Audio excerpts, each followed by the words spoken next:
So we're here today to talk with Dr. Seth Oliphant from St. Luke's Spine and Sports Medicine, and we're going to talk a little bit about common injuries you might see during spring training and some ways that you can take care of yourself.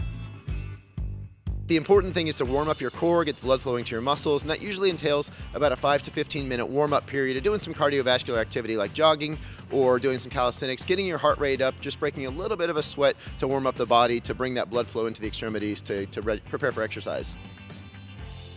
The common things we see with baseball and softball are upper extremity injuries, so shoulder and elbow problems from increasing the amount of throwing or distance throwing too fast and too soon.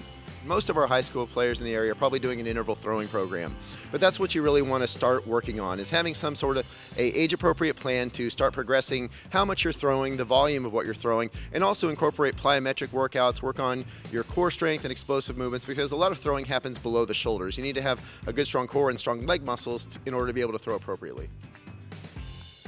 Normal aches and pains, kind of that diffuse soreness after working out, are pretty normal, and they should get better with better conditioning and a little bit of rest. If you have a pain in one area that's just not going away after giving it a little bit of time and rest, or if you're having sharp pains in a joint, you're losing motion in a joint, you have any swelling, or if you're starting to develop any numbness or tingling in an arm or leg, you probably want to be seen for that and just make sure everything's okay.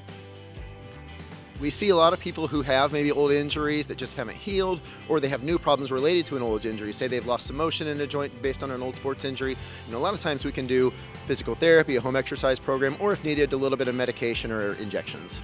Okay, well, great. Well, thanks for being with us today, Dr. Oliphant. Come see the specialists at St. Luke's Spine and Sports Medicine. They can treat you, and you can find more information about that at stlukeskc.org.